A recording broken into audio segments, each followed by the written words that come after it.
السلام عليكم ورحمة الله. بسم الله الرحمن الرحيم. الحمد لله رب العالمين والعاقبة للمتقين ولا عدوان إلا على الظالمين. وأصلي وأسلم على خاتم الأنبياء والمرسلين نبينا محمد وعلى آله وأصحابه بالوالله وبعد.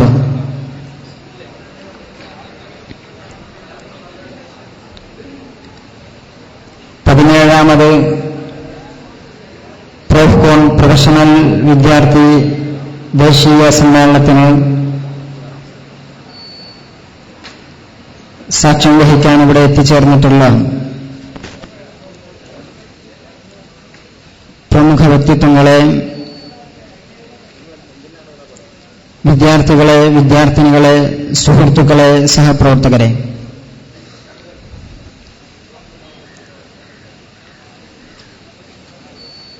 കേരളത്തിനകത്തും പുറത്തു നിന്നുമുള്ള ക്യാമ്പസുകളിൽ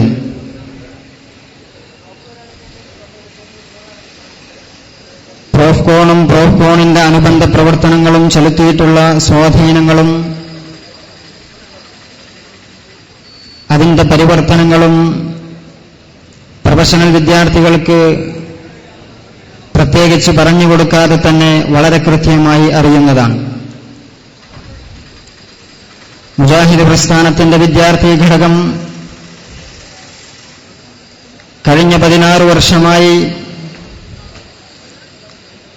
വളരെ ആസൂത്രിതമായി സംഘടിപ്പിച്ചു വരുന്ന പ്രൊഫഷണൽ വിദ്യാർത്ഥി സമ്മേളനം പ്രോഫ്കോൺ അതിന്റെ ചരിത്ര പ്രാധാന്യമുള്ള 17ാമത് സമ്മേളനം ഇവിടെ EMSP ഗ്രൗണ്ടിൽ ആരംഭിക്കുകയാണ്. കഴിഞ്ഞ 2 മാസക്കാലമായി ക്യാമ്പസുകൾ കേന്ദ്രീകരിച്ച് നടത്തിവന്ന ഇസ്ലാമിക പ്രബോധന പ്രവർത്തനങ്ങളുടെ സമാപനം കുറിച്ചുകൊണ്ടും അതോടൊപ്പം തന്നെ പ്രോഫ്കോണിന്റെ തുടർ പ്രവർത്തനങ്ങളുടെ ആരംഭം കുറിച്ചുകൊണ്ടുമാണ് കേരളത്തിനകത്തും പുറത്തു നിന്നുമുള്ള പ്രൊഫഷണൽ വിദ്യാർത്ഥികൾ ഇവിടെ ഒരുമിച്ച് കൂടുന്നത്. പ്രതിസന്ധികളേറെയുണ്ടായിട്ടുണ്ടെങ്കിലും അല്ലാഹുവിന്റെ അപാരമായ അനുഗ്രഹത്തിനു മുമ്പിൽ എല്ലാ പ്രതിസന്ധികളും മഞ്ഞുപോലെ ഉരുകുകയായിരുന്നു. ഓരോ നിമിഷങ്ങളിലും അല്ലാഹു അപാരമായി നമ്മെ സഹായിക്കുകയായിരുന്നു. അല്ലാഹുവിന് ശുക്ർ രേഖപ്പെടുത്തുവാൻ ഈ സമയം ഞാൻ പ്രത്യേകം ഉപയോഗപ്പെടുത്തുകയാണ്. വഴിയറിയാതെ ലക്ഷ്യം തെറ്റി നീങ്ങുന്ന വിദ്യാർത്ഥി സമൂഹത്തിന് യഥാർത്ഥ ദിശയും വഴിയും കാണിച്ചു കൊടുക്കുക എന്നുള്ള ഏറ്റവും ഗൗരവമായ ഉത്തരവാദിത്വമാണ് മുജാഹിദ് പ്രസ്ഥാനത്തിന്റെ ആദർശബോധമുള്ള വിദ്യാർത്ഥി നിര ഈ പ്രോഫ്കോണിലൂടെ നിർവഹിച്ചുകൊണ്ടിരിക്കുന്ന ദൗത്യം. നിങ്ങൾക്കറിയാം, ഇന്നത്തെ ക്യാമ്പസിന്റെ, ഇന്നത്തെ കലാലയത്തിന്റെ സ്ഥിതിവിശേഷങ്ങൾ വിദ്യാർത്ഥികളോട് ഞാൻ പ്രത്യേകം അവതരിപ്പിക്കേണ്ടി വരികയില്ല. വളരെ ഖേദകരമായ സാഹചര്യമാണ് കലാലയങ്ങളിൽ നമ്മൾ കണ്ടുകൊണ്ടിരിക്കുന്നത്. വളരെ പ്രതീക്ഷയോടുകൂടി, വളരെ വലിയ സ്വപ്നങ്ങൾ കണ്ട് മാതാപിതാക്കൾ ക്യാമ്പസുകളിലേക്ക് വിദ്യാഭ്യാസത്തിന് വേണ്ടി, അറിവ് നേടുന്നതിന് വേണ്ടി പറഞ്ഞയക്കുന്ന വിദ്യാർത്ഥികൾ പലപ്പോഴും പ്രതീക്ഷകൾ മുഴുവനും തെറ്റിച്ച് ഒരു വേള മാതാപിതാക്കൾക്ക് പോലും എതിരായിത്തീരുന്ന രൂപത്തിലാണ് ക്യാമ്പസുകളിൽ നിന്ന് തിരിച്ചു വരുന്നത്. ഈ നിലയ്ക്ക് നമ്മുടെ ക്യാമ്പസിന്റെ പശ്ചാത്തലങ്ങൾ മലീമസമായിക്കൊണ്ടിരിക്കുന്നു. ഇവിടെയാണ് ദിശാബോധമുള്ള വിദ്യാർത്ഥി പ്രസ്ഥാനം, മുജാഹിദ് പ്രസ്ഥാനത്തിന്റെ വിദ്യാർത്ഥി ഘടകം, മുജാഹിദ് സ്റ്റുഡൻസ് മൂവ്മെന്റ് വിദ്യാർത്ഥികൾക്ക് വഴി കാണിക്കുന്നത്. കഴിഞ്ഞ 16 വർഷം കേരളത്തിന്റെ ക്യാമ്പസുകൾക്കകത്തും പുറത്തും പ്രോഫ്കോണുകൾ ഉണ്ടാക്കിയിട്ടുള്ള ചലനങ്ങൾ എല്ലാവർക്കും അറിയുന്നതാണ്. ഒരുപാട് ആളുകളെ നരകത്തിന്റെ വഴിയിൽ നിന്ന്, അധാർമികതയുടെ വഴിയിൽ നിന്ന് ധാർമ്മികതയുടെ മാർഗത്തിലേക്ക് പിടിച്ചുകൊണ്ടുവരാൻ പ്രോഫ്കോണിന് കഴിഞ്ഞിട്ടുണ്ട് എന്നുള്ളത് പ്രോഫ്കോണുമായി ബന്ധപ്പെട്ട് പ്രവർത്തിക്കുന്ന ഏവർക്കും വളരെ കൃത്യമായി മനസ്സിലാക്കാൻ കഴിയും. ഇവിടെ 3 ദിവസത്തെ സമ്മേളനം ആരംഭിക്കുകയാണ്. ആരംഭിക്കുമ്പോൾ നമ്മൾ മനസ്സിലാക്കേണ്ടത് അള്ളാഹുവിന്റെ ദീനീയായ മാർഗത്തിൽ നമ്മളിവിടെ നമ്മുടെ 3 ദിവസം നമ്മൾ മാറ്റിവെക്കുന്നു. പടച്ച റബ്ബ് സുബ്ഹാനഹു വ തആല നാളെ നന്മയും തിന്മയും കണക്കാക്കുന്ന സമയത്ത് നന്മയുടെ ഭാഗത്ത് വളരെ വലിയ ഒരു ഘനമായി മുതൽക്കൂട്ടായി നമ്മുടെ ഈ ഒരുമിച്ച് കൂടൽ ഉണ്ടാകണം എന്നുള്ള ആത്മാർത്ഥമായ ബോധം മാത്രമാണ് ഈ ഒരു പന്തലിനകത്ത് നമ്മൾക്കിരിക്കാൻ പ്രചോദനം നൽകേണ്ടത്. അള്ളാഹുവിന്റെ മുമ്പിൽ നമ്മൾക്ക് വളരെ മുതൽക്കൂട്ടായ ഒരു അമലായി പടച്ച റബ്ബ് സുബ്ഹാനഹു വ തആല നമ്മുടെ ഈ സംഗമത്തെ പ്രത്യേകം സ്വീകരിക്കുമാറാവട്ടെ. ഞാൻ എന്റെ കർത്തവ്യത്തിലേക്ക് കടക്കുകയാണ്. ഈ സമ്മേളനത്തിന്റെ ഔപചാരികമായ ഉദ്ഘാടന കർമ്മം നിർവഹിക്കുന്നത് ദുബായ് ടൂറിസം വകുപ്പിലെ ഹെറിറ്റേജ് വില്ലേജിന്റെ മേധാവി കൂടിയായ അർഷദ് മുഹമ്മദ് ഇല്യാസ് അവറുകളാണ്. അദ്ദേഹം നമ്മുടെ ക്ഷണം സ്വീകരിച്ചുകൊണ്ട് വളരെ നേരത്തെ തന്നെ നമ്മോടൊപ്പം എത്തിച്ചേർന്നിട്ടുണ്ട്. ഈ പ്രോഫ് കോണിന്റെ 17ാമത് പ്രൊഫഷണൽ വിദ്യാർത്ഥി സമ്മേളനത്തിന്റെ ഉദ്ഘാടനം നിർവഹിക്കുന്നതിന് വേണ്ടി നമ്മളെ ക്ഷണം സ്വീകരിച്ച് ഇവിടെ എത്തിയിട്ടുള്ള ബഹുമാന്യനായ ഷെയ്ഖ് അർഷദ് മുഹമ്മദ് ഇല്യാസ് അവറുകളെ വളരെ ആദരവോടുകൂടി ഞാൻ ഈ സംഗമത്തിലേക്ക്, ഈ പ്രോഫ് കോണിലേക്ക് സ്വാഗതം ചെയ്യുകയാണ്. അതുപോലെ തന്നെ പി ശ്രീരാമകൃഷ്ണൻ MLA അവറുകൾ നമ്മോടൊപ്പം വളരെ നേരത്തെ തന്നെ കൂടിച്ചേർന്നിട്ടുണ്ട്. ഈ 17ാമത് പ്രൊഫഷണൽ വിദ്യാർത്ഥി സംഗമത്തിൽ നമ്മോടൊപ്പം ഒരുമിച്ചിരിക്കാനും അല്പസമയം നമ്മോടൊപ്പം സംവദിക്കാനും നമ്മോട് സംസാരിക്കുന്നതിനും വേണ്ടി നമ്മുടെ ക്ഷണം സ്വീകരിച്ചെത്തിയിട്ടുള്ള ബഹുമാന്യനായ MLA നിങ്ങൾക്കെല്ലാവർക്കും വേണ്ടി ആദരവോടുകൂടി ഞാൻ സ്വാഗതം ചെയ്യുകയാണ്. അതുപോലെ തന്നെ ബഹുമാന്യനായ KNA ഖാദർ MLA അവറുകൾ, Malappuram municipal chairman KP Mustafa തുടങ്ങിയ ആളുകൾ, അതേപോലെ തന്നെ IUML ഇന്ത്യൻ യൂണിയൻ മുസ്ലിം ലീഗിന്റെ സംസ്ഥാന general secretary KPA Majeed Sahid അവറുകൾ എല്ലാവരും ഇൻഷാ അല്ലാഹ് ഇങ്ങോട്ടുള്ള യാത്രയിലാണ്, ഇവിടെ എത്തിപ്പെടുമെന്ന് അറിയിച്ചിട്ടുണ്ട്. അവരുടെ അസാന്നിധ്യത്തിൽ വളരെ സന്തോഷത്തോടുകൂടി ഈ സംഗമത്തിലേക്ക് സ്വാഗതം ചെയ്യുകയാണ്. എല്ലാത്തിനുമുപരി ഇവിടെ എത്തിച്ചേർന്നിട്ടുള്ള കേരളത്തിനകത്തും പുറത്തു നിന്നുമുള്ള ക്യാമ്പസുകളിൽ നിന്നായി എത്തിച്ചേർന്നിട്ടുള്ള മുഴുവൻ പ്രൊഫഷണൽ വിദ്യാർത്ഥികളെയും വളരെ സന്തോഷത്തോടുകൂടി, മനസ്സ് നിറഞ്ഞ സന്തോഷത്തോടുകൂടി ഈ പ്രോഫ് കോണിലേക്ക് 17ാമത് പ്രൊഫഷണൽ വിദ്യാർത്ഥി സമ്മേളനത്തിലേക്ക് സന്തോഷപൂർവ്വം സ്വാഗതം ചെയ്തുകൊള്ളുന്നു. അതോടൊപ്പം തന്നെ കേരളത്തിന് അകത്തുനിന്നും പുറത്തുനിന്നുമുള്ള നിരവധി പ്രൊഫഷണൽ ക്യാമ്പസുകളിൽ നിന്ന് വിദ്യാർത്ഥികൾ ഈ മലപ്പുറം MSP ഗ്രൗണ്ട് തേടിയിട്ടുള്ള യാത്രയിലാണ്. പല ആളുകളും വിവിധ കോളേജുകളിൽ നിന്ന്, കേരളത്തിന്റെ വിവിധ ഭാഗങ്ങളിൽ നിന്ന് വിദ്യാർത്ഥികൾ യാത്ര തിരിച്ച റിപ്പോർട്ടുകൾ നമ്മൾക്ക് ലഭിച്ചുകൊണ്ടിരിക്കുകയാണ്. അവർ ഇൻഷാ അല്ലാഹ് ഇന്ന് രാത്രിയോടുകൂടി നാളെ പുലർച്ചയോടുകൂടി എല്ലാവരും ഇവിടെ എത്തിച്ചേരും. ഇങ്ങോട്ടുള്ള യാത്ര പുറപ്പെട്ടിട്ടുള്ള ഈ സംഗമത്തിനു വേണ്ടി ഉദ്ദേശം വെച്ചിറങ്ങിയിട്ടുള്ള മുഴുവൻ സഹോദരന്മാരെയും സുഹൃത്തുക്കളെയും വളരെ ആത്മാർത്ഥമായി ഞാൻ സ്വാഗതം ചെയ്യുകയാണ്. ഈ സംഗമത്തിന്റെ അധ്യക്ഷപദം ഏറ്റെടുക്കുന്നത് ഡോക്ടർ K മുഹമ്മദ് ഷഹീർ അവറുകളാണ്. അദ്ദേഹത്തെ ഈ ഉദ്ഘാടന സെഷന്റെ അധ്യക്ഷപദം അലങ്കരിക്കുന്നതിന് വേണ്ടി വളരെ സ്നേഹത്തോടുകൂടി ആവശ്യപ്പെട്ടുകൊണ്ട് ഞാൻ എന്റെ വാക്കുകൾ അവസാനിപ്പിക്കുന്നു. വസ്സലാമു അലൈക്കും വറഹ്മത്തുള്ളാഹി വബറകാതുഹു.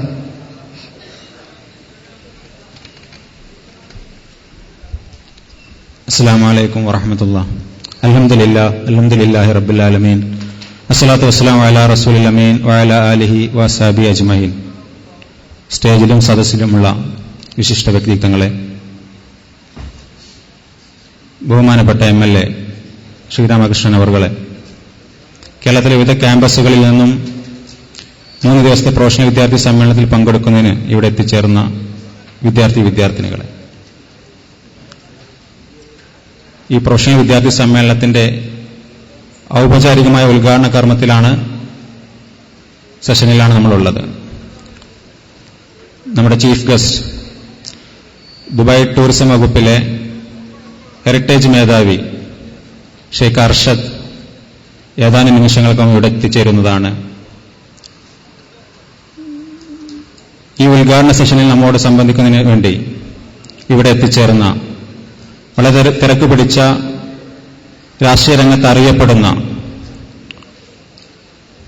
ബഹുമാന്യനായ MLA, അദ്ദേഹത്തിന് അല്പം തിരക്കുണ്ട് എന്ന് പറഞ്ഞതിനാൽ നമ്മോട് സംസാരിക്കുന്നതിന് വേണ്ടി അദ്ദേഹത്തെ ഞാൻ ആദരപൂർവ്വം ക്ഷണിച്ചുകൊള്ളുന്നു. എന്റെ അധ്യക്ഷ പ്രസംഗം ഇൻഷാ അല്ലാഹ് അതിനുശേഷം നടത്താമെന്നാണ് വിചാരിക്കുന്നത്. MLA ഈ സദസ്സിനെ അഭിമുഖീകരിക്കുന്നതിന് വേണ്ടി ഞാൻ ആദരപൂർവ്വം ക്ഷണിച്ചുകൊള്ളും.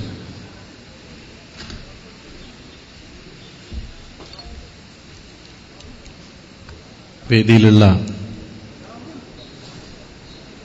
അഭിനന്ദരായ വ്യക്തിത്വങ്ങളെ, പ്രിയമുള്ള സഹോദരി സഹോദരന്മാരെ, MSMന്റെ ആഭിമുഖ്യത്തിൽ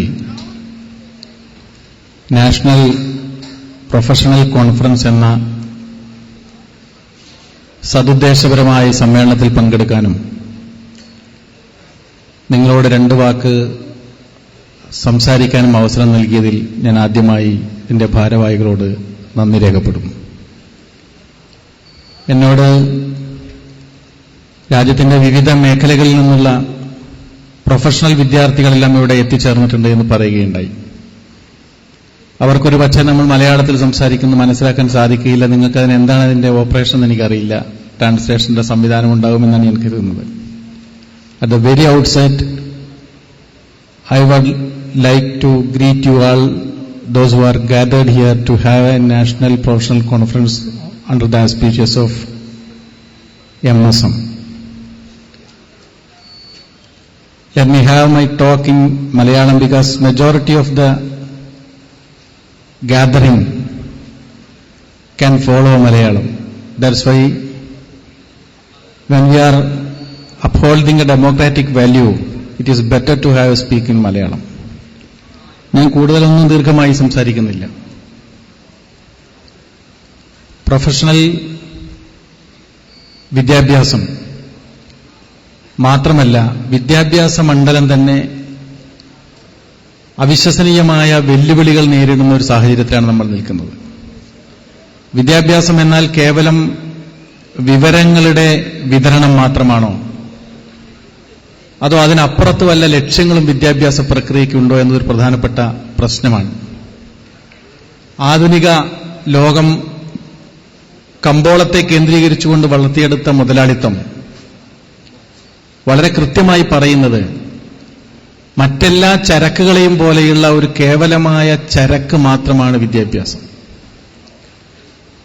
അത് അങ്ങാടിയിൽ നിന്ന് മറ്റെല്ലാം നാം വില കൊടുത്ത് വാങ്ങുന്നത് പോലെ വില കൊടുത്ത് വാങ്ങി ഉപയോഗിക്കേണ്ട ഒന്ന് മാത്രമാണ്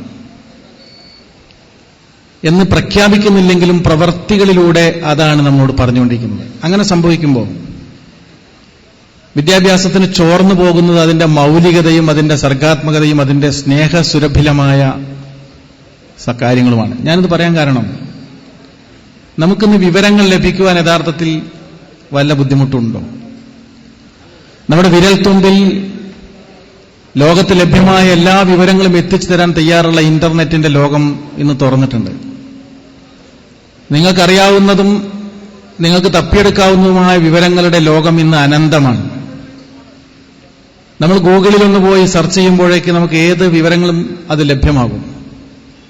ഇൻഫർമേഷനുകളുടെ ഒരു ഡംപ് യാർഡായിട്ട് ലോകം മാറിയിട്ടുണ്ട്. അതായത് അത്രയധികം വിവരങ്ങൾ ഇങ്ങനെ വന്ന് കുമിഞ്ഞുകൊണ്ടിരിക്കുകയാണ്. ഈ വിവരങ്ങൾ അതേപോലെ കിട്ടാൻ നമുക്ക് വിദ്യാഭ്യാസം നേടണം. അതിന് ഇന്റർനെറ്റ് പോരെ.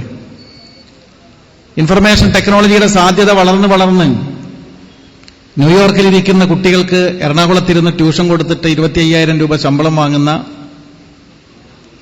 ഒരു പെൺകുട്ടിയെ കഴിഞ്ഞ ദിവസം അതിന്റെ ഭർത്താവിനെ ഞാൻ പരിചയപ്പെടുകയുണ്ടായി. 2 പേർക്കാണ് ബ്രിട്ടീഷ് ആക്സന്റിൽ ഇംഗ്ലീഷ് ട്യൂഷൻ കൊടുക്കുന്നത്. കുട്ടികളിരിക്കുന്ന UKG ക്ലാസ് പഠിക്കുന്ന ന്യൂയോർക്കിലെ കുട്ടികളാണ്. ആ കുട്ടികൾക്ക് ഇവിടെ ഇരുന്നിട്ട് എളമക്കരയിലെ ഫ്ളാറ്റിൽ ഇരുന്നിട്ടാണ് ഇംഗ്ലീഷ് പഠിപ്പിക്കുന്നത്. ഒരു കുട്ടിക്ക് $200 മാസം ഫീസ് ഈ ബാങ്കിംഗ് വഴി മാസം കിട്ടും. 2 കുട്ടികൾക്ക് $400, ഏതാണ്ട് 10,24,000 രൂപ ശമ്പളം വീട്ടിലിരുന്ന് വാങ്ങാണ്. യാദൃശ്ചികമായി ചോദിച്ചപ്പോൾ കിട്ടിയത്. ഇൻഫർമേഷൻ ടെക്നോളജിയുടെ വളർച്ച അത്ര വലുതാണ്. അതുകൊണ്ട് അത്ര വിപുലമായ അറിവുകൾ വന്നുകൊണ്ടിരിക്കുകയാണ്. പക്ഷേ ഈ വിവരങ്ങളിൽ നാം നടത്തുന്ന ഒരു ഇന്റർപ്രട്ടേഷൻ എന്ന് പറയും, ഒരു ഇടപെടലാണ്. ഇൻഫർമേഷനിൽ നാം നടത്തുന്ന ഒരു ഇന്റർപ്രട്ടേഷനാണ് അതിനെ നോളജാക്കി മാറ്റുന്നത്. നോളജ് ആവുമ്പോഴാണ് അതിന് മൗലികത ഉണ്ടാവുക, അതിന് സംഭാവന ഉണ്ടാവുക. പ്രൊഫഷണൽ വിദ്യാഭ്യാസം ഒരിക്കലും കേവലം ഇൻഫർമേഷനുകൾ സ്വാലോ ചെയ്യുന്ന ഒന്നായിക്കൂടാ, കിഴുങ്ങുന്ന ഒന്നായിക്കൂടാ. മൗലികമായി അതിൽ ഇടപെടാൻ ശേഷിയുള്ളതായിരിക്കണം വിദ്യാഭ്യാസം, പ്രത്യേകിച്ചും പ്രൊഫഷണൽ സാങ്കേതിക വിദ്യാഭ്യാസം. ഇന്ന് നമ്മുടെ സമൂഹത്തിൽ സംഭവിച്ചുകൊണ്ടിരിക്കുന്നത് ഈ മൗലികത നഷ്ടപ്പെടുന്നു എന്നതാണ്.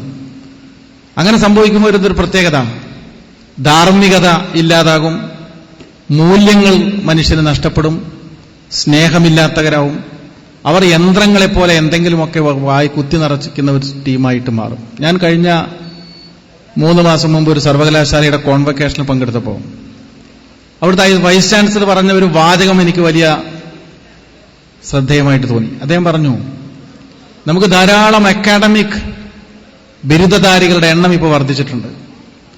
MAയും MSCയും പ്രൊഫഷണൽ വിദ്യാഭ്യാസവും ഡിഗ്രിയും അതിന്റെ ബിരുദവും ബിരുദാനന്തരമൊക്കെ നേടുന്ന കുട്ടികളുടെ എണ്ണം ധാരാളം കൂടിക്കൊണ്ടേയിരിക്കുകയാണ്. മാർക്ക് വാങ്ങുന്ന ആളുകളുടെ എണ്ണവും കൂടിക്കൊണ്ടിരിക്കുകയാണ്.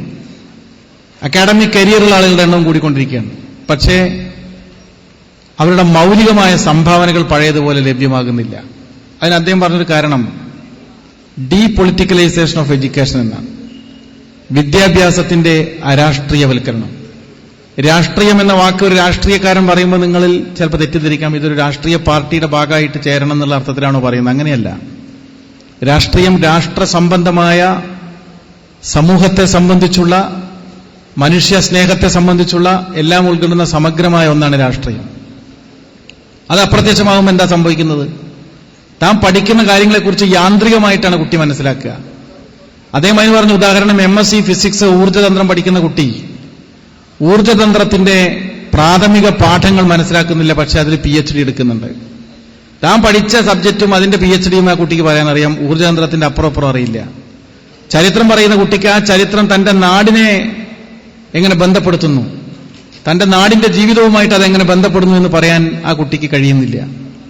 ഫിലോസഫി പഠിക്കുന്ന കുട്ടിക്ക് തത്വശാസ്ത്രം എങ്ങനെ മനുഷ്യന്റെ മനസ്സുകളെ സ്വാധീനിക്കുന്നു എന്ന് പറയാൻ സാധിക്കുന്നില്ല. അതുകൊണ്ട് ഇതിനെയെല്ലാം പരസ്പരം ബന്ധപ്പെടുത്തുവാനുള്ള കഴിവാണ് വിദ്യാഭ്യാസത്തിന്റെ പ്രാധാന്യത്തെ ശക്തിപ്പെടുത്തുന്നത്. അതുകൊണ്ട് നിങ്ങൾ കുറെ ബിരുദങ്ങൾ വാങ്ങിക്കൂട്ടുക എന്നുള്ളതല്ല, ആ വാങ്ങുന്ന ബിരുദങ്ങളുടെ കൂട്ടത്തിൽ സമൂഹവുമായിട്ടും ജീവിതവുമായിട്ടും മൂല്യങ്ങളുമായിട്ടും അതിനെ ബന്ധപ്പെടുത്തുവാനുള്ള ശേഷി ആർജിക്കുമ്പോഴാണ് യഥാർത്ഥ വിദ്യാഭ്യാസത്തിന്റെ ലക്ഷ്യത്തിലേക്ക് നമ്മൾ എത്തുക. പ്രൊഫഷണൽ വിദ്യാഭ്യാസ രംഗത്ത് പഠനം നടത്തിക്കൊണ്ടിരിക്കുന്ന വിദ്യാർത്ഥികളോട് ധാർമ്മികതയെക്കുറിച്ചും ഇസ്ലാമിന്റെ മാനവികമായ മൂല്യങ്ങളെക്കുറിച്ചും ഒരു ഇസ്ലാം മതവിശ്വാസി എങ്ങനെയാണ് മാനവികമായ പ്രശ്നങ്ങൾ അഭിസംബോധന ചെയ്യുന്നതിനെ സംബന്ധിച്ചും എല്ലാം നടത്തുന്ന പ്രോജ്വലമായുള്ളൊരു ഇടപെടലായിട്ടാണ് ഞാൻ ഈ സംരംഭത്തെ കാണുന്നത്. തീർച്ചയായിട്ടും മനുഷ്യന്റെ മനസ്സുകളെ വിമലീകരിക്കുവാനുള്ള സംവിധാനമാണ് മതം എന്ന് പറയുന്നത്. ആ മനുഷ്യ മനസ്സുകളെ നന്മ ആളിക്കത്തിക്കുവാനും അവന്റെ മൂല്യങ്ങളെ ആളിക്കത്തിക്കുവാനും സാങ്കേതികമായ വിദ്യാഭ്യാസം പൂർത്തീകരിക്കുമ്പോൾ ആ വിദ്യാഭ്യാസത്തെ വളരെ മൗലികമായിട്ട്, സർഗാത്മകമായി, ക്രിയേറ്റീവായിട്ട് ഇടപെടുത്താനും കഴിയുന്ന നിലയിൽ അതിനെ പരിഷ്കരിക്കാൻ ഈ പ്രചോദനം, ധാർമ്മിക പ്രചോദനം കഴിയട്ടെ. ഇവിടെ ഇന്റഗ്രിറ്റിയെക്കുറിച്ച്, ക്രെഡിബിലിറ്റിയെക്കുറിച്ച് ഒക്കെ വ്യത്യസ്തമായ ക്ലാസുകൾ നടക്കുന്നതായിട്ട് ഞാൻ മനസ്സിലാക്കുന്നുണ്ട്. പ്രൊഫഷണൽ രംഗത്തുള്ള ഇന്റഗ്രിറ്റി, ക്രെഡിബിലിറ്റി, ആ രംഗത്തുള്ള വ്യത്യസ്തമായ പ്രശ്നങ്ങൾ, ധാർമ്മികതയുടെ പ്രശ്നങ്ങൾ, അപ്പം അങ്ങനെ സമൂഹവുമായിട്ട് കൂടി അക്കാദമിക് വിദ്യാഭ്യാസത്തെ ബന്ധപ്പെടുത്താൻ, മൂല്യങ്ങളുമായി കൂടി ബന്ധപ്പെടുത്താൻ നടത്തുന്ന ഒരു പരിശ്രമം എന്ന നിലയിൽ പ്രൊഫ് കോണിന് എല്ലാ ആശംസകളും അറിയിച്ചുകൊണ്ട് ഞാൻ എന്റെ വാക്കുകൾ അവസാനിപ്പിക്കുന്നു. അഭിവാദനങ്ങൾ.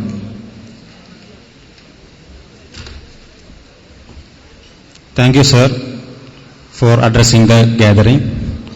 I think there is no confusion here. As MLA expressed here, there is no chance for any confusion.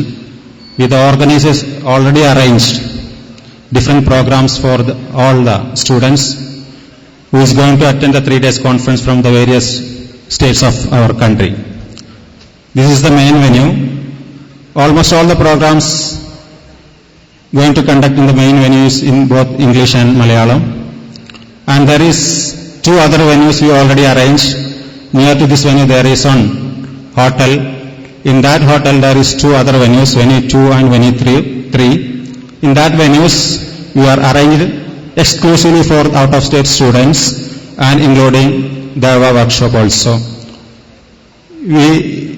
We are going to conduct this 3 days conference in 30 sessions and in 3 different languages like English, Malayalam and Urdu languages. leading academicians, politicians, and faculties from the various universities of India will also address the gathering in all these different sessions. Next, I invite my brother Talhat Salai to deliver the message of this session.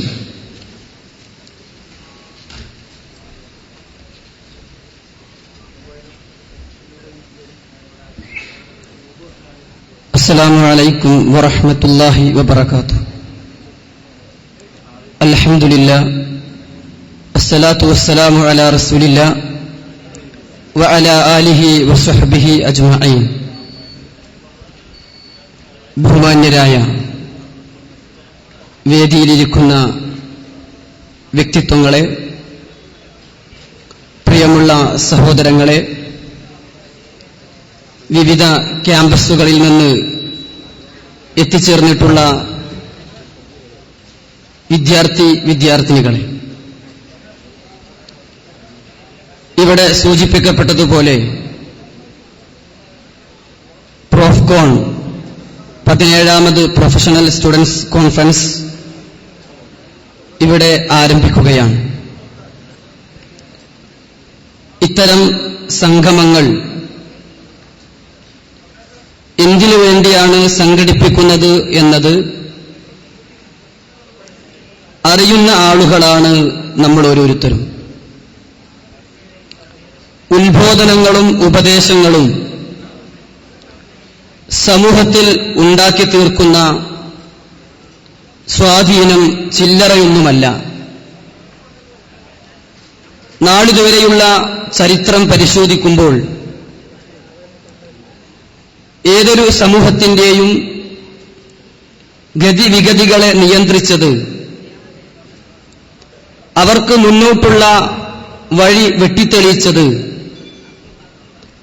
അതത് സമൂഹങ്ങളിൽ നേതൃത്വം നൽകിയ പ്രബോധകന്മാരും പ്രാസംഗികരും പണ്ഡിതന്മാരും ഉപദേശകന്മാരുമായിരുന്നു എന്നത് നിഷേധിക്കാൻ പറ്റാത്ത ഒരു യാഥാർത്ഥ്യമാണ്. അതുകൊണ്ട് തന്നെ മനുഷ്യ മനസ്സുകളെ നീതിബോധമുള്ളതാക്കി തീർക്കാൻ, ന്യായവും അന്യായവും വേർതിരിച്ച് അതിരും എതിരും പഠിച്ച് ധർമ്മവും അധർമ്മവും മനസ്സിലാക്കിക്കൊണ്ട് സത്യത്തിന്റെ സൽപാന്താവിലൂടെ മനുഷ്യനെ നയിക്കാൻ മനുഷ്യന്റെ മനസ്സറിയുന്ന, മനുഷ്യനെ സൃഷ്ടിച്ചു പരിപാലിക്കുന്ന സർവാധിനാഥന്റെ സാരോപദേശങ്ങൾക്കാണ് സാധിക്കുക എന്ന് തിരിച്ചറിഞ്ഞുകൊണ്ട് ഓരോ സമൂഹത്തിന്റെയും കഴിവും ഒഴിവും പക്വതയും മനസ്സിലാക്കിക്കൊണ്ട് അവർക്കാവശ്യമായ നിരന്തരമായ ഇടതടവില്ലാത്ത പ്രബോധന പ്രവർത്തനങ്ങളാണ് നാളിതുവരെ നാം സംഘടിപ്പിച്ചിട്ടുള്ളത്. കാരണം ഭൗതികമായി മനുഷ്യർ പുരോഗതിയിൽ നിന്ന് പുരോഗതിയിലേക്ക് ഉയരുമ്പോഴും ധാർമ്മികമായി സാംസ്കാരികമായി മനുഷ്യത്വത്തെ തന്നെ ചോദ്യം ചെയ്യുന്ന രൂപത്തിലുള്ള പ്രവണതകളും നാം കണ്ടുകൊണ്ടിരിക്കുകയാണ്. പർവ്വതീകരിച്ച് ഊതിവീർപ്പിച്ച് സാമാന്യവൽക്കരിച്ച് അതൊന്നും ഇക്കാലത്ത് ഒരു പ്രശ്നമല്ല എന്ന് സാധാരണവൽക്കരിക്കാൻ വേണ്ടിയല്ല ഞാനിത് പറഞ്ഞത്. മറിച്ച് സമൂഹത്തിൽ നടന്നുകൊണ്ടിരിക്കുന്ന പ്രശ്നങ്ങൾക്ക് പരിഹാരം എന്താണ് എന്ന് പഠിക്കുകയും അറിയുകയും ബോധ്യപ്പെടുകയും ചെയ്തതിന്റെ അടിസ്ഥാനത്തിൽ ആ പരിഹാര മാർഗവുമായി സമൂഹത്തിലേക്ക് ഇറങ്ങിപ്പുറപ്പെടുമ്പോഴാണ് സമൂഹത്തെ സത്യധാരയിലൂടെ നയിക്കാൻ സാധിക്കുക എന്ന് തിരിച്ചറിഞ്ഞവരാണ് യഥാർത്ഥത്തിൽ നമ്മൾ ഓരോരുത്തരും. മഹാനായ മുഹമ്മദ് മുസ്തഫ സല്ലല്ലാഹു അലൈഹി വസല്ലം തന്റെ പ്രബോധന ദൗത്യം ഏറ്റെടുത്ത ആദ്യകാലഘട്ടത്തിൽ അഭിമുഖീകരിച്ച ആ സമൂഹത്തിന്റെ അവസ്ഥ എന്ന് പറയുന്നത് ജീവിതത്തിന്റെ ലക്ഷ്യം എന്തെന്ന് തിരിച്ചറിഞ്ഞിട്ടില്ലാത്ത, എല്ലാവിധ തിന്മകളും നെഞ്ചകത്തേറ്റിയ ഒട്ടകത്തിന്റെ സഞ്ചാരഗതിക്കനുസരിച്ച് ടെന്റ് കെട്ടിപ്പാർത്ത, ഭാഷയുടെയും ദേശത്തിന്റെയും വർണ്ണത്തിന്റെയും വർഗത്തിന്റെയും പേരിൽ തമ്മിലടിച്ച് കലാപങ്ങളിലും കലഹങ്ങളിലും മുഴുകിയ, അന്യന്റെ ഒട്ടകം തന്റെ മേച്ചിൽപ്പുറത്ത് നിന്ന് അല്പം പുല്ല് തിന്നതിന്റെ പേരിൽ മാസങ്ങളോളം യുദ്ധം ചെയ്ത യുദ്ധക്കൊതിയന്മാരായിരുന്ന, മദ്യത്തിന്റെ ചഷകങ്ങളിൽ മുങ്ങിത്താഴ്ന്ന് ജീവിച്ച, പെണ്ണ് എന്നത് ഒരു ഹരമായി കണ്ട, സ്വന്തം ബീജത്തിൽ പിറക്കുന്ന കുഞ്ഞ് പെൺകുഞ്ഞാണെന്നറിയുമ്പോൾ ജീവനോടെ കുഴിച്ചു മൂടാൻ മാത്രം ധൈര്യം കാണിച്ച, എല്ലാ നിലക്കും കുത്തഴിഞ്ഞ് ജീവിച്ച, മനസ്സ് മരവിച്ച ഒരു സമൂഹമാണ് അവിടെ ഉണ്ടായിരുന്നത്. ആ കാലഘട്ടത്തെക്കുറിച്ച് ഓർമ്മപ്പെടുത്തിക്കൊണ്ട് വിശുദ്ധ ഖുർആൻ ആ സമൂഹത്തെക്കുറിച്ച് പറഞ്ഞത് ഫീ വലാലിൻ മുബീൻ, വ്യക്തമായ വഴികേടിലായിരുന്നു എന്നാണ്. തീർത്തും അധപ്പതനത്തിന്റെ പടുകുഴിയിലേക്ക് വീണുപോയ ഒരു സമൂഹമാണ് നിങ്ങളെന്ന് ഏതൊരു സമൂഹത്തെക്കുറിച്ചാണോ വിശുദ്ധ ഖുർആൻ പറഞ്ഞത്, അതേ സമൂഹത്തെക്കുറിച്ച് പിൽക്കാലത്ത് പരിചയപ്പെടുത്തുന്നത് കുന്തും ഖൈറ ഉമ്മ, നിങ്ങളാണ് ഉത്തമ സമൂഹം എന്നാണ്. ലോകജന സമൂഹത്തിന് മാതൃക കാണിച്ചു കൊടുക്കാൻ മാത്രം നന്മയിലൂടെ മുന്നോട്ടു പോകുന്ന, നന്മയിലേക്ക് നയിക്കുന്ന ഒരു സമൂഹമാണ് നിങ്ങളെന്ന് അതേ സമൂഹത്തെക്കുറിച്ച് പറയാൻ മാത്രം പരിവർത്തനത്തിന്റെ പടപ്പാട്ട് പാടിയ വിശുദ്ധ ഖുർആൻ. ജീവിതമാസകലം മാറ്റിത്തിരുത്താൻ അവർക്ക് സാധിക്കുകയായിരുന്നു.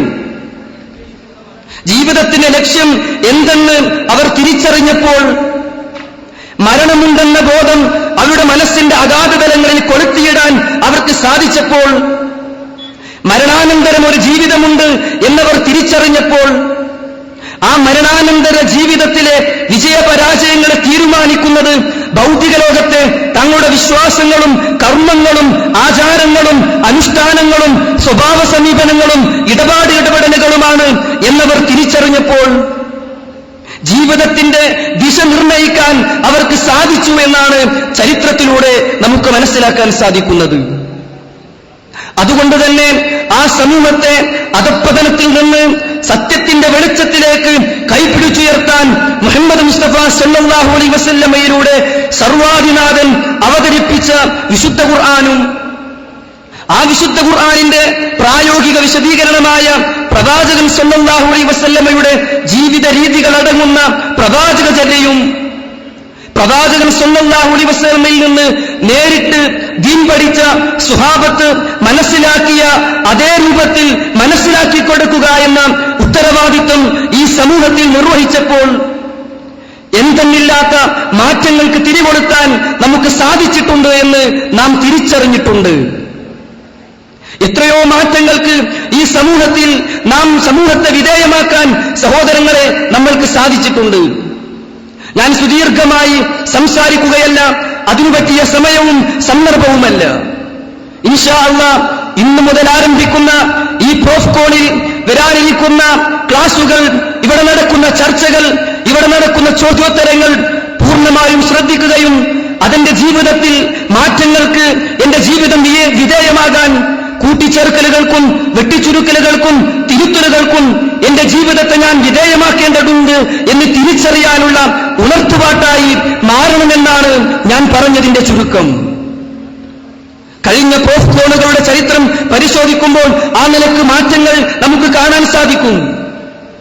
അതുകൊണ്ട് പ്രിയമുള്ള എന്റെ സഹോദരങ്ങളോട്, എന്റെ അനുജന്മാരോട്, അനുജത്തിമാരോട്, വിവിധ ക്യാമ്പസുകളിൽ നിന്ന് വന്ന പ്രൊഫഷണൽ സ്റ്റുഡൻസിനോട് എനിക്ക് വിനീതമായി ആവശ്യപ്പെടാനുള്ളത്, പൂർണ്ണമായ ശ്രദ്ധയോടെ ഇതെന്റെ ജീവിതത്തിലെ ഒരു സുവർണാവസരമാണ് എന്ന് മനസ്സിലാക്കിക്കൊണ്ട് എന്റെ ജീവിതത്തിന്റെ ലക്ഷ്യം നിർണയിക്കാൻ പറ്റുന്ന, എന്റെ ജീവിതത്തിന്റെ ഇന്നലകളിൽ വന്നുപോയ പാപപ്പിഴവുകൾക്ക് പരിഹാരമായി തീരുന്ന, സ്വർഗത്തിലേക്കുള്ള പാത ഏതെന്ന് തിരിച്ചറിയാൻ പറ്റുന്ന, എന്റെ ജീവിതത്തിൽ എനിക്ക് നഷ്ടപ്പെട്ട സമാധാനം തിരിച്ചുപിടിക്കാൻ പറ്റുന്ന, ഞാൻ പേറിക്കൊണ്ട് നടക്കുന്ന പിരിമുറുക്കവും സംഘർഷവും അസമാധാനവും അശാന്തിയും എന്റെ ജീവിതത്തിൽ നിന്ന് വേരോടെ പിഴുതെറിയാൻ പറ്റുന്ന, തലസ്ഥാനങ്ങളിൽ ശാന്തിയുടെ സമാധാനത്തിന്റെ വിത്തുപാകാൻ സാധിക്കുന്ന ഒരു സദസ്സാണ് ഈ വരുന്ന ഈ 3 ദിവസങ്ങളിൽ നടക്കുന്ന ഓരോ ക്ലാസുകളുമെന്ന് തിരിച്ചറിഞ്ഞുകൊണ്ടായിരിക്കണം നമ്മളിവിടെ ഒരുമിച്ച് ചേരേണ്ടത്. നമ്മളിതൊരു അവസരമായി കാണണം. ഞാൻ അവസാനിപ്പിക്കുമ്പോൾ എനിക്ക് സൂചിപ്പിക്കാനുള്ളത്, മഹാനായ പ്രവാചകൻ സല്ലല്ലാഹു അലൈഹി വസല്ലമ പറഞ്ഞില്ലേ, ഏതെങ്കിലും ഒരു മനുഷ്യന് സർവാധിനാഥൻ ഒരു ഗുണം നൽകാൻ ഉദ്ദേശിക്കുന്നുണ്ടെങ്കിൽ ഇസ്തഅമലഹു, അവന് അമലിനുള്ള അവസരം നൽകും, അവന് കർമ്മങ്ങൾ ചെയ്യാനുള്ള അവസരം നൽകും. പ്രവാചകാനുചരന്മാർ തിരിച്ചു ചോദിച്ചു, പ്രവാചകരെ, എങ്ങനെയാണ് ഒരാൾക്ക് അല്ലാഹു നന്മ നൽകാൻ ഉദ്ദേശിച്ചാൽ അമലുകൾക്കുള്ള കർമ്മങ്ങൾക്കുള്ള അവസരം ലഭിക്കുക എന്ന് പറഞ്ഞാൽ എന്താണെന്ന് ചോദിച്ചപ്പോൾ പ്രവാചകൻ സല്ലല്ലാഹു അലൈഹി വസല്ലം അവർക്ക് വിശദീകരിച്ചു കൊടുത്തത്, അയ്യുവഫിഖഹു ലിഅമലിൻ സ്വാലിഹിൻ ഖബല മൗതിഹി, അവന്റെ മരണം വരുന്നതിന് മുമ്പ് സൽക്കർമ്മങ്ങൾ ചെയ്യാനുള്ള, നന്മകളിലൂടെ മുന്നേറാനുള്ള അവസരങ്ങളും സാഹചര്യങ്ങളും സൗകര്യങ്ങളും സദസ്സുകളും അവൻ അല്ലാഹു ഒരുക്കിക്കൊടുക്കുമെന്നാണ്. നമുക്ക് നന്മയുടെ നാമ്പ് നമ്മുടെ ജീവിതത്തിൽ കൊണ്ടു നടക്കാൻ, നമ്മുടെ ജീവിതത്തെ മാറ്റിത്തിരുത്താൻ, കൂടുതൽ മതപരമായ അറിവ് പകരാനും നുകരാനും സാധിക്കുന്ന ഒരു സദസ്സിൽ വരാൻ സാധിച്ചു എന്ന് പറഞ്ഞാൽ ഇതൊരവസരമായി കണ്ടുകൊണ്ട്, ഇതൊരു ജീവിതത്തിന് മുതൽക്കൂട്ടായി മനസ്സിലാക്കിക്കൊണ്ട് ഇൻഷാ അല്ലാഹ് ഇവിടെ നടക്കുന്ന ഓരോ ക്ലാസുകളും ഞാൻ ഉൾക്കൊള്ളും, ഞാൻ പഠിക്കും, ഞാൻ എഴുതിയെടുക്കും, എനിക്കറിയാത്തത് കൂടുതൽ പഠനത്തിന് വിധേയമാക്കും. അങ്ങനെ എന്റെ ജീവിതത്തിൽ വലിയ ഒരാസുലഭ നിമിഷമായി ഞാനിത് കാണും എന്ന് നാം തീരുമാനിച്ചാൽ വലിയ മാറ്റങ്ങൾക്ക്, വലിയ രൂപ നമ്മുടെ ജീവിതത്തിൽ സമാധാനം നിറഞ്ഞ ഒരു യാത്രക്ക് തുടക്കം കുറിക്കാൻ ഈ പ്രോഫ്കോണിലൂടെ നമുക്ക് സാധിക്കും, നമുക്ക് സാധിക്കണം, നമുക്ക് സാധിക്കട്ടെ എന്ന് ആത്മാർത്ഥമായി ഈ സമയത്ത് പ്രാർത്ഥിക്കുകയാണ്. ഞാൻ കൂടുതൽ വിശദീകരിക്കുന്നില്ല. ഞാൻ പറഞ്ഞ ഓരോ വരികളുടെയും വിശാലമായ അർത്ഥം ഇവിടെ നടക്കുന്ന ക്ലാസുകളിലൂടെ നമുക്ക് ബോധ്യപ്പെടും, ഇവിടെ നടക്കുന്ന ചർച്ചകളിലൂടെ നമുക്ക് ബോധ്യപ്പെടും എന്ന് മാത്രം സൂചിപ്പിച്ചുകൊണ്ട് വീണ്ടും വീണ്ടും ഈ 3 ദിവസത്തെ നിങ്ങളുടെ പൂർണ്ണമായ ശ്രദ്ധ ഈ പ്രോഫ്കോണിന്റെ കൂടെ നിങ്ങളുടെ മനസ്സും നിങ്ങളുടെ ശരീരവും ഒരുപോലെ ഉണ്ടാകണമെന്ന് ആവർത്തിച്ചോർമ്മപ്പെടുത്തിക്കൊണ്ട്, സർവാധിനാഥൻ ഇത് നമ്മുടെ ജീവിതത്തിൽ ഇഹലോകത്തും പരലോകത്തും നമുക്ക് ഉപകാരം ലഭിക്കുന്ന ഒരു സംഗമമാക്കി മാറ്റട്ടെ എന്ന് ഈ സമയത്ത് ആത്മാർത്ഥമായി പ്രാർത്ഥിക്കുകയാണ്. നമ്മുടെ കർമ്മങ്ങൾ ഓരോന്നും വിചാരണ ചെയ്യപ്പെട്ട് സ്വർഗവും നരകവും തീരുമാനിക്കപ്പെടുമ്പോൾ നമുക്ക് സ്വർഗം വാങ്ങിത്തരുന്ന കർമ്മമായി ഈ കർമ്മത്തെ അല്ലാഹു പരിഗണിക്കുമാറാകട്ടെ. اللهم ربنا آتنا في الدنيا حسنة وفي الآخرة حسنة وقنا عذاب النار. ربنا تقبل منا صيامنا وقيامنا وركوعنا وسجودنا واعتدالنا ودعاءنا إنك أنت السميع العليم وتب علينا إنك أنت التواب الرحيم. وصلى الله على نبينا محمد وعلى آله وصحبه أجمعين والحمد لله رب العالمين. السلام عليكم ورحمة الله وبركاته.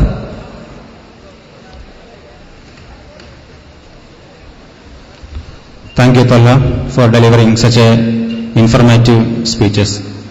Brother Talha addressed this gathering.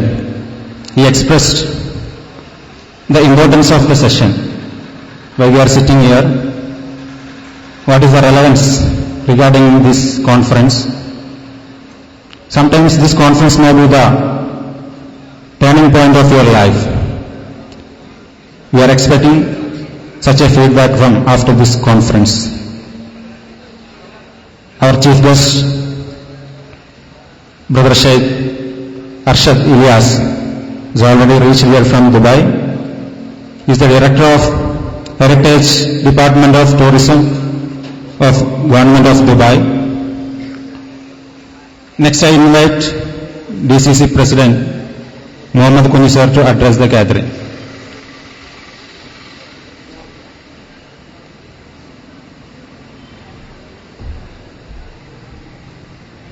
അസ്സലാമു അലൈക്കും. വേദിയിലും സദസ്സിലുമുള്ള ബഹുമാന്യരെ, ദീർഘമായൊരു ആശംസാ പ്രസംഗത്തിന് ഈ അവസരം ഉപയോഗിക്കാൻ ഞാൻ ഉദ്ദേശിക്കുന്നില്ല. സാങ്കേതിക വിദ്യാഭ്യാസ രംഗത്ത് പഠിക്കുന്ന വിദ്യാർത്ഥികളെ ഉദ്ദേശിച്ചുകൊണ്ട് 3 ദിവസം നീണ്ടു നിൽക്കുന്ന ഒരു സംഗമം പ്രോഫ്കോൺ സംഘടിപ്പിച്ച ഭാരവാഹികളെ അഭിനന്ദിക്കാൻ ഈ അവസരം ഞാൻ ഉപയോഗിക്കുകയാണ്. ജീവിതത്തിന് ലക്ഷ്യബോധം നൽകാനും ജീവിതത്തിൽ പാലിക്കേണ്ട കാര്യങ്ങൾ അറിയാനും തീർച്ചയായും ഇത്തരം പഠന ക്യാമ്പുകൾ ഉപകരിക്കും എന്ന കാര്യത്തിൽ യാതൊരു സംശയവുമില്ല. വിദ്യാഭ്യാസം കൊണ്ട് ഉദ്ദേശിക്കുന്നത് വ്യക്തിത്വ വികാസവും അതുപോലെ സമൂഹത്തിന് പ്രയോജനപ്പെടുന്ന രീതിയിൽ തലമുറയെ വളർത്തിയെടുക്കലും ആണെങ്കിലും പഠനത്തോടൊപ്പം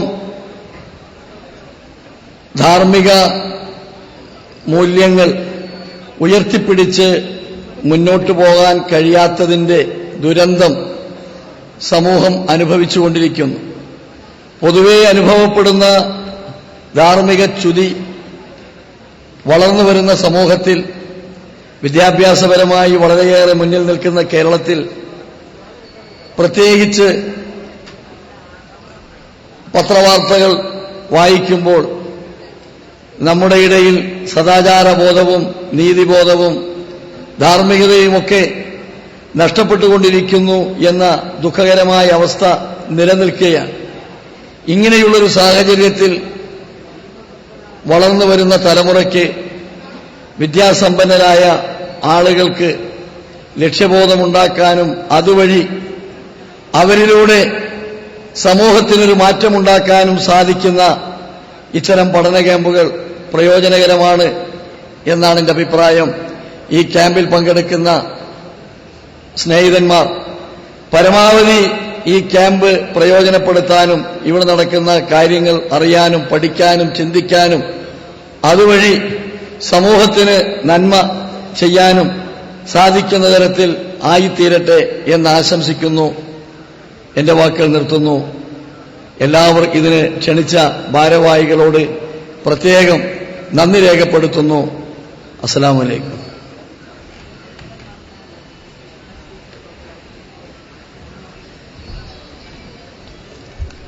Thank you, sir, for addressing this gathering. Next, I invite our chief guest, Sheikh Arshad Khan. He is the chief of the Heritage Tourism Department of Government of Dubai. I invite Sheikh Arshad Khan to inaugurate this 3 days Professional Students National Conference.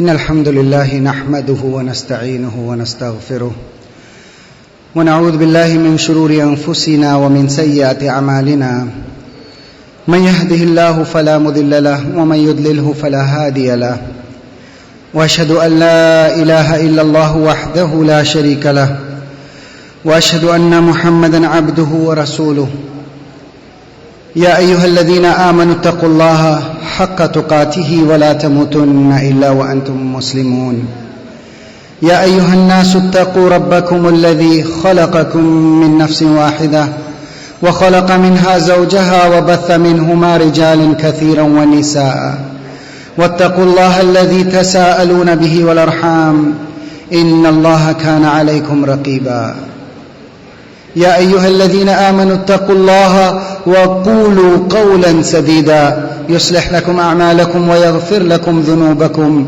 ومن يطع الله ورسوله فقد فاز فوزا عظيما أما بعد فإن أصدق الحديث كتاب الله وخير الهدي هدي محمد صلى الله عليه وسلم وشر الأمور محدثاتها وكل محدثة بدعة وكل بدعة ضلالة وكل ضلالة في النار فأعوذ بالله من الشيطان الرجيم بسم الله الرحمن الرحيم إن الله يأمر بالعدل والإحسان وإيتاء ذي القربى وينهى عن الفحشاء والمنكر والبغي يعظكم لعلكم تذكرون Verily Allah commands with justice and benevolence and the giving of near relatives, and He prohibits obscene and evil deeds and oppression. He cautions you that perchance you may remember. And this is what Allah Azza wa Jal tells us. Before I give you the conclusion or the gist of my short inaugural speech, the topic that I was given is something which is of a synonym with Islam and Muslims nowadays. There is no media source, channel, newspaper, magazine that you will look at today that you will not find in some way or the other Muslims related with, or as a matter of fact shown in the light of some kind of violence. But before I go into this, let me take you back about 1,500 years. This is an age which is known as the medieval ages in the history. And all of us, most of us, if not all, have learned this in our primary school history lessons. The medieval ages. There was prehistoric ages. There was an age when man, according to what has been documented, learned how to read and write or document events. And then there was this medieval ages. And these ages were also called as, not by us but the historians, the Orientalists, as the Dark Ages. Mankind in those times was doused in such darknesses of every avenue of life that the historians also refer to it as the Dark Ages.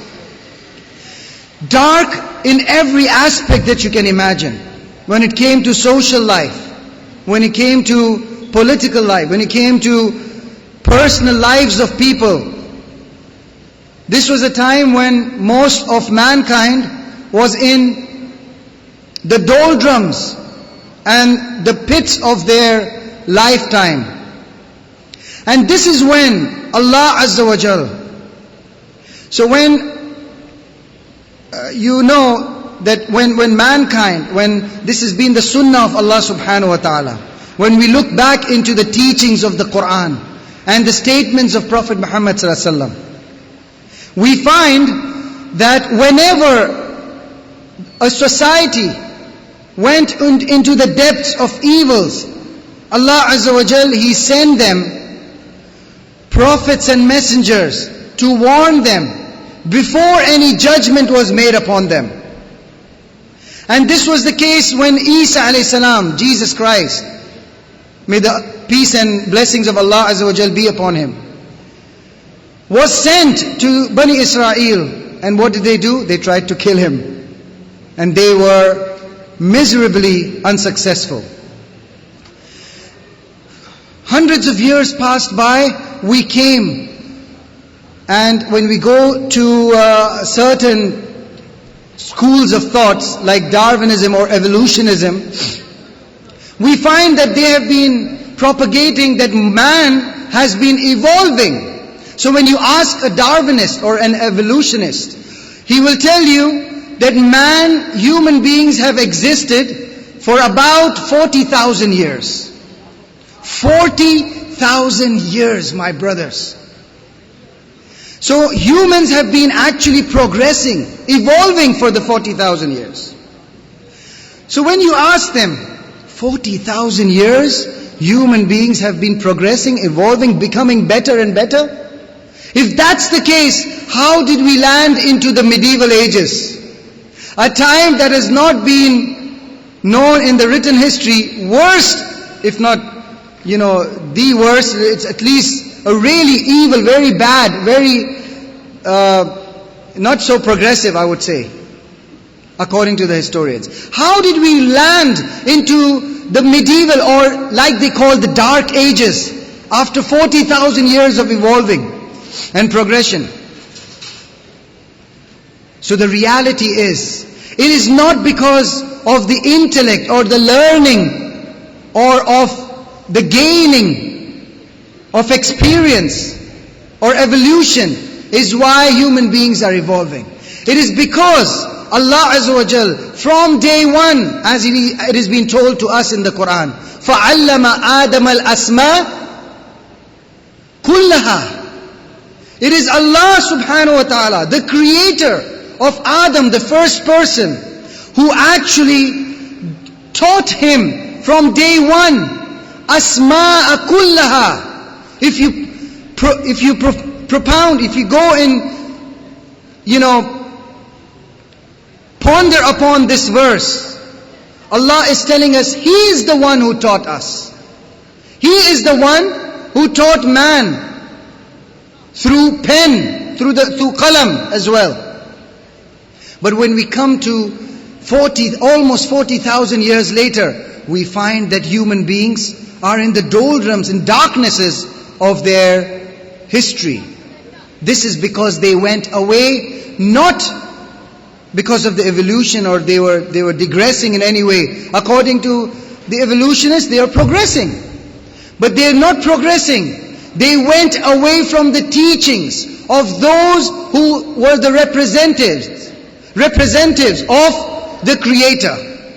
They went away from the teachings of Isa alayhi salam, Jesus. They went away from the teachings of Musa alayhi salam, Moses. They went away from the teachings of Ibrahim, of Solomon, of David, and all the prophets and messengers who came with nothing but Islam. They came with a message that will progress mankind, that will beautify each and every aspect of their lives. But we ended up in the medieval ages and the dark ages. And this is when God Almighty, with His divine wisdom, He sent a messenger, a prophet like no other before in mankind. This is the time, 1430 some years. Allah Azza wa Jal, He rose amongst the people who were known to be a warring people, the people who were known to be a tribal and one of the worst peoples of that time. And He rose amongst them a prophet and messenger, amongst the Ummiyin, amongst the illiterate. It was a time when Prophet Muhammad sallallahu alaihi wasallam, peace and blessings of Allah be upon him, was given the last and final testament to mankind. And guess what? The dark ages and the medieval ages, all of a sudden, so they were not progressing, they were not evolving, but they will become worse than even cattle, as Allah says in the Quran. They became worse than even animals, because they went away from the teachings and knowledge and wisdom of that was revealed from above the seven heavens. And Allah Azza wa Jal, He sent Prophet Muhammad. Alhamdulillah. He sent Prophet Muhammad sallallahu alaihi wasallam, yahdikumullah yuslim alaikum, with a testament that actually turned these dark ages into a revolution of sciences, a revolution of progress, a revolution of rights to the women, a progress, a beacon of light, because of which the Industrial Revolution was triggered, because of which the Muslim scientists, if you go back, and this is what I was coming to, a society that was free of every kind of oppression, a society that is free from every kind of evil, a society that became free of every kind of injustice which was prevalent in the medieval and dark ages. Killing was rampant. Use of women like commodity was rampant. Going around your own desires, fulfilling your own desires was rampant. And this is when Quran was revealed and the message of Prophet Muhammad ﷺ, which turned the dark ages into the most enlightened time of human history. So when we ask the evolutionists that 40,000 of years of evolving and progression did not bring anything, but what happened 1,400 years back? That after that, a few hundred years, the progression of human beings, it was like a boom. Not the kind of boom and bomb that is shown in the media. Not that kind of a boom. It was a kind of a boom of progression that human beings saw, and because of which, if you look back into the history, the golden era which is hardly ever spoken about in the European history, took about. When Muslims were ruling for almost 700 to 800 years in Europe. The golden era, the first university that human beings ever saw, the first paper mills, the first camera, the first medical equipments, the first devices that was in astronomy, the first everything took place. And it was because of the revelation of the Quran and the progression and the spread of Islam throughout the European society and the Western societies and the non-Muslim societies. From Europe to China and all the way to Indonesia. And when we look back, it was not any kind of oppression. It was not any kind of terrorism. It was not any kind of injustice and evil. But it was only peace and tranquility that spread because of Islam. It is because of the traders that went to the coasts. And even here, my brothers, the first Muslims that were to come in India was not because of war, not through war or to the power of sword. It was because the same the generations after the Sahaba who landed in the coasts of Kerala, the place that we are here today. I told someone back in Dubai that I'm going to God's own country. Khairullah. This is how it is. The name Kerala came about, isn't it? I've heard that this is how it was known. The Arabs, they call it Khairullah. There is khair of Allah in this country. And that's why they call it God's own country. So this gentleman, he said, "Oh, mashallah, you're going there." I said, "How do you know where I'm going?" I just said God's own country. He said, "You're going to Kerala." I said, "Yes." Because it was the place where the first Muslims, the first of the generations of Muslims who landed on the coasts, and Islam came through it. Did we see any massacres? Did we see any terrorism? We've been around for 1,400 years, my brothers. Look at the history of Europe. Look at the history of Indonesia. Did you see any sword being picked? Or look even in the time of Muhammad ﷺ, the conquest of Mecca. When the people had transgressed the limits and the killings had become rampant in the societies, when people called out and stood up and said that we are Muslims, they were killed and they were tortured for 13 years, and the hijrah took place from Mecca to Medina. And when Muhammad ﷺ returned to Mecca, when he returned to Mecca, what happened? Did we see the same kind of phenomenon that people do when they conquer their enemies, who they have been tortured and oppressed by for 13 years? What would they do? When Muhammad ﷺ he came, his forehead was on the camel. He was praying to Allah subhanahu wa ta'ala, entering the boundaries of Mecca. And the people of Mecca, the same very people who used to torture him, the same very people who threw stones at him And he bled because of this. The same very people were standing in rows when Muhammad ﷺ was entering, and the whole thousands of Muslims were entering into Mecca. They could have easily demolished. They could have easily demolished these people who were torturing and killing them. But what did Muhammad ﷺ teach us? What did he teach us? And because of which Allah subhanahu wa ta'ala, He calls him Rahmatul lil Alameen, a mercy to all creation, to everything that exists, amongst the men, amongst the animals, amongst the humans, amongst the jinns, and even amongst the inanimate objects.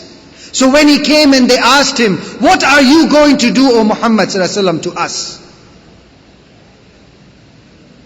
You are our cousin, what are you going to do?